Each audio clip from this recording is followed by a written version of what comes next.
For now, let's go through the Skype machine and talk to a man who was, very much in the center of some action on Friday. I had a front row seat to it all. A very interesting scenario played out. We'll get into that and a whole lot more. His name is Chi Lewis-Parry. You can see he is rocking a Glory t-shirt. Also fights for one. We'll talk about that as well. But first, let's welcome him in. Chi, how are you? I am very well, sir. Thank you for having me on the show. I appreciate it. It is a pleasure. Where are you right now? I am in the infamous AKA. Wow. I'm about to do some sparring. So, yeah, you got my attention.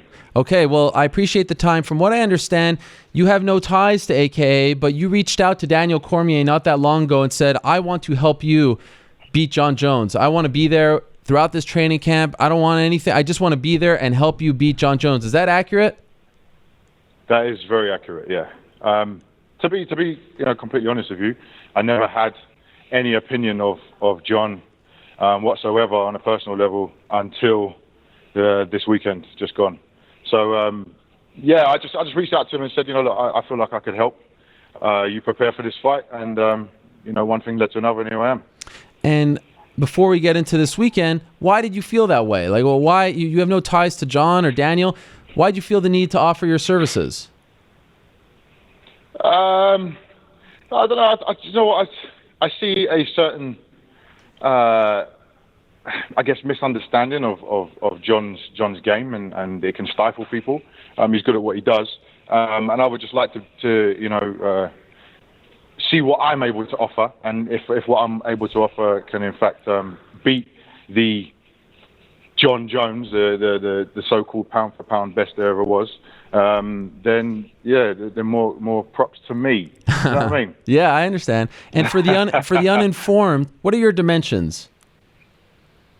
Excuse me? For the uninformed, how much do you weigh and how tall are you? Oh, right now I'm walking around about 280, and I'm 6 foot. Well, when I'm wearing my Nikes, I'm just short of 6'10". 6'10". Wow. You reach out big boy. Yes, you are a big man. And I saw that in person. You reach out to Daniel Cormier. How does that, like, do you guys say, you call him up or text him, whatever, and say, I want to come, and he's like, yeah, like, or was this some flirtation? How did you get it done?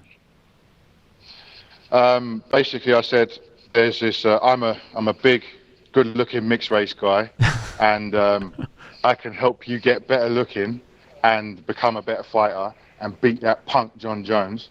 And he said, yeah, sure, when can you come? And then here I am. That's amazing. And we're training for that right now. How long have you been there? I actually went straight to LA, and we met Thursday.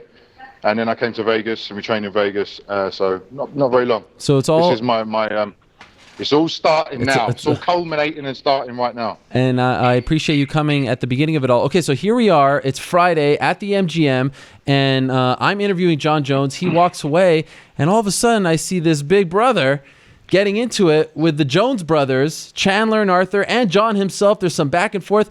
What the heck happened? Tell us what happened. It actually started earlier than that. Okay. It was, we were over at the studios filming with Joe Rogan, filming that face-off thing. And Jones, like I said, I had no opinion of the guy. Obviously, you got to respect his accomplishments. And they're doing their interview, and Jon seems very professional, and again, I had no opinion. He didn't change it. They finished the interview. As soon as we step outside, the guy turns into the biggest dick on the planet. Oh my God, he is. Can I use profanity? Whatever you want. He is a big, fat, chubby dick. That guy is an absolute knob. Like, where I come from, you wouldn't give him a time of day. Like, now my opinion is zero respect for the guy.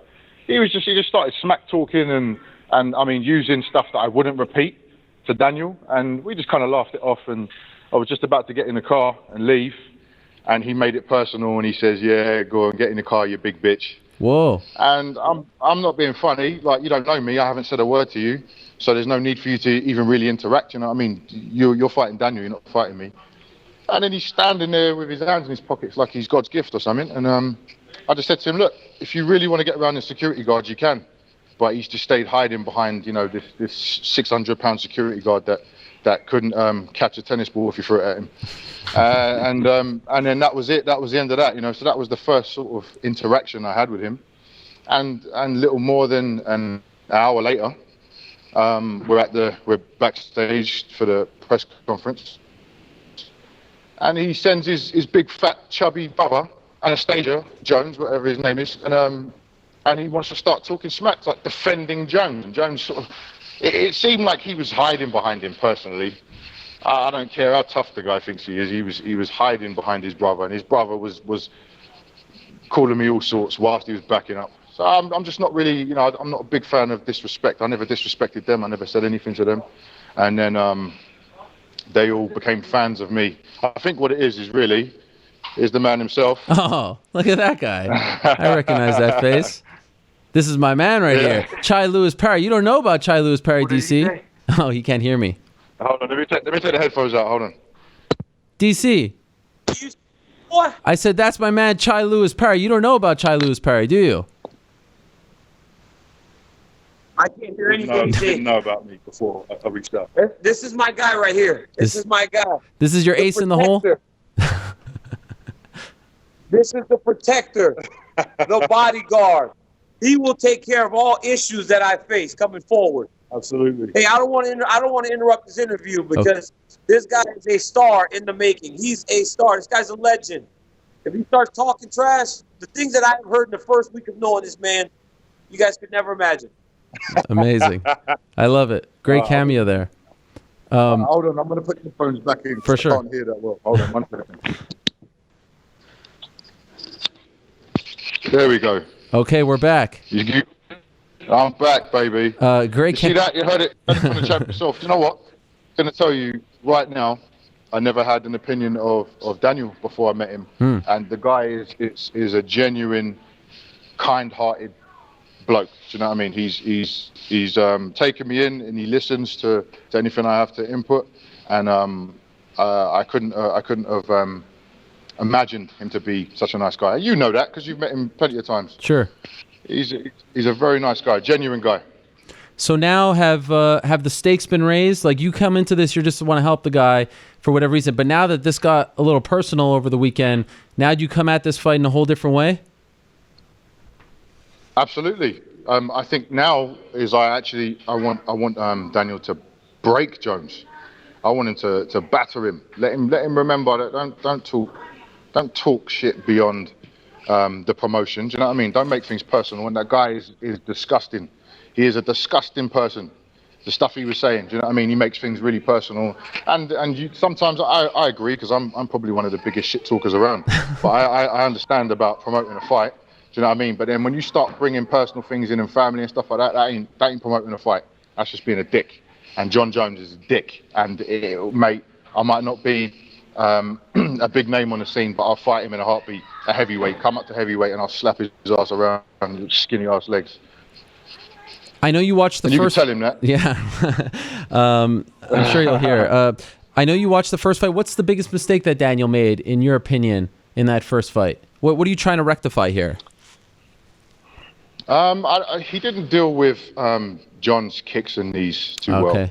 You know, I think Jon was able to slow him down a lot to the body with those strikes. So we're going to make sure that we spend this camp correcting that, and those will not be a factor in the fight this time. And let's face it, that was pretty much all that was a factor. He was able to hurt the body, and you know, when you hurt the body, it slows your whole game down. Yeah. So you guys are starting this. You're going to be there the entire camp. You're going to be at AKA till this thing is done, April 23rd. I'm going to be here until the fight. I'm going to make sure I give everything I got to make this man win, to help this man win. And then I'll buy Jon and his fat sister a drink after. Commiserations, bitches. Jon Jones, you and your skinny bitch and your little fat brother. What are you gonna do, you mugs? Were there any other run-ins that we didn't know about, or did it end after that second one? No, the third running will be John running into my fucking fist. That'll be the third running. Okay. That prick. And do you know what? Do you know how much hate I've got since this whole thing happened? amazing. People, oh, he ain't even in the UFC. I'm like, shut up, mate. I would smack him so hard. That don't mean nothing. What does that mean? I just got no time for disrespectful people, and he is one of the most disrespectful people I've ever met in my life. And that's saying a lot, because I've met a lot of arseholes. Well, what about your career? Because you were supposed to fight Brandon Vera not that long ago. What's next for you? What do you got? Brandon Vera is another bitch. Oh my God! Do you know what? There's only one person worse than John, and that is Brandon Vera, because he is a fake Filipino who claims he is mate. Do you know what? Going into this is just resurrecting some very bad feelings that I've just gotten over. I can't stand that man. I'm sorry. That fucking potato-headed wanker. Can't stand him. He's another disrespectful guy. Do you know what I mean? He was very disrespectful. He brought family into the whole thing. So he's another guy, Brandon. Oh, why am I even saying your name? You fake champion. Well, what happened? You were supposed to fight him, right? You were supposed to fight him, and the thing fell through. Rich Franklin came out. I was supposed to fight him. Yeah. And do you know what? I think what it comes down to at the end of the day is there were a very bad series of miscommunication between me and one, and that's all I can put it down to.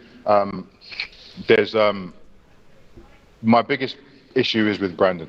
My issue isn't even with one. My issue is with Brandon. Brandon is trying to be a dictator, and he's kind of in control of what happens in that division, more so than people think. And it's fine. You know, I've got I've got a lot of offers, a lot of interest at other places, and you know, if the money is right, then I'm sure some deals will be made very soon. So you're done with one? Oh. You know, I think I'd like to consider my. Oh, we got another guy right Oh, look at, wow. Hey, Adel. Yes. Salam alaikum, brother. How are you? Malaikum salam. Wow, look at this. A who's who. Malaikum salam, Khabib.